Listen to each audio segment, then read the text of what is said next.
Existe uma coisa que eu chamo de síndrome do empreendedor.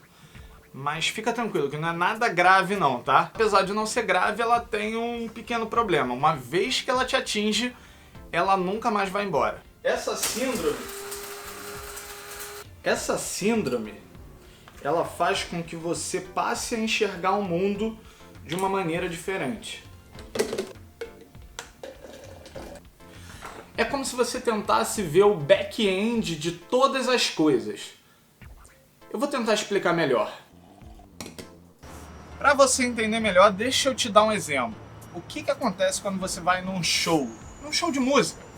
Quais são as coisas que você presta atenção?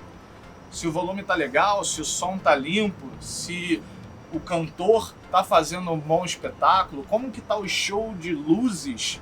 Essas são as coisas que você presta atenção. Normalmente as pessoas normais dão mais atenção a isso.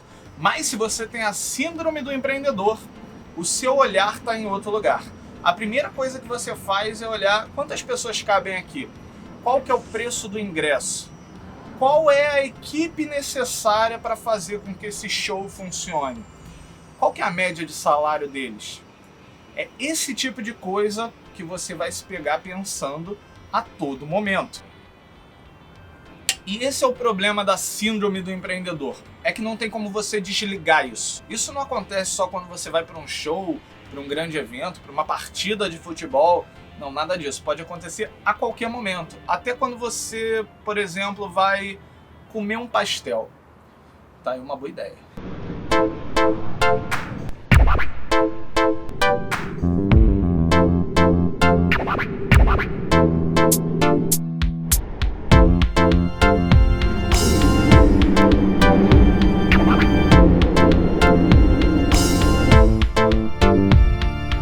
Westminster, chegamos, estamos aqui na estação e essa cidade ela fica a 40 minutos lá de casa, para você ter uma ideia de quanto vale um pastel.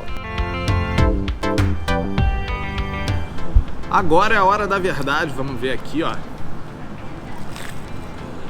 Quando eu saio da minha casa e venho pra cá 40 minutos de distância, eu não tô vindo só pelo pastel. O público brasileiro aqui, ele não é tão grande, ele é bem pequeno na verdade.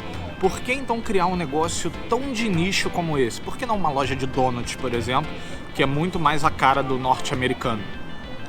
Porque esse tipo de negócio aqui, ele não vende pastel, ele vende um pedacinho de casa. E isso só é possível quando você enxerga um negócio focado num nicho. E se você ainda não foi atingido pela síndrome do empreendedor, talvez não seja tão claro por que você deveria focar num nicho. Afinal de contas, parece muito mais interessante você fazer um produto que atenda a todo mundo. Mas aí é que tá. Quando você vai criar alguma coisa, para essa coisa ter sucesso, ou melhor, para ela ter sucesso mais fácil, você precisa resolver uma dor ou atender a um desejo. E esse é o grande segredo. Quando você consegue focar o teu produto num pequeno grupo de pessoas, fica muito mais fácil identificar qual que é a dor que eles têm ou qual que é o desejo que eles têm. Isso vai te permitir entender o teu público muito melhor e você vai poder atingir aquela dor muito mais profundamente. E aí você não vai só conseguir criar um produto melhor, mas você vai poder fazer um marketing melhor também.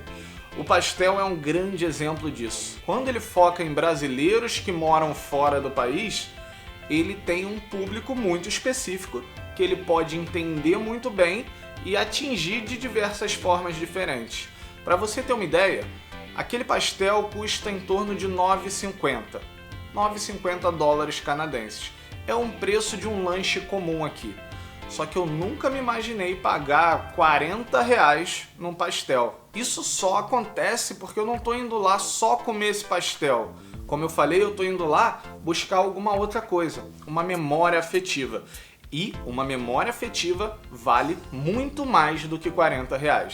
E é claro que isso não vale só para negócios físicos. Isso vale também para o seu produto digital, para o seu aplicativo, para o seu site. Se você entender muito bem quem é o seu cliente, você vai conseguir trazer uma solução totalmente diferente, totalmente customizada, exatamente feita para ele. E se você conseguir mostrar para ele isso e resolver o problema dele de verdade, Aquele problema que às vezes nem ele sabe que tem, aí você vai ter uma grande chance de ter um negócio de muito sucesso. Porque o preço já não vai ser um problema, porque afinal de contas você entrega muito mais valor do que você cobra por ele. E talvez você nunca tenha pensado que ir numa pastelaria poderia te trazer várias dicas ou várias sacadas de empreendedorismo. Então eu diria que, se for para ter uma síndrome, que seja a síndrome do empreendedor. Hoje eu vou te levar para comer um pastel.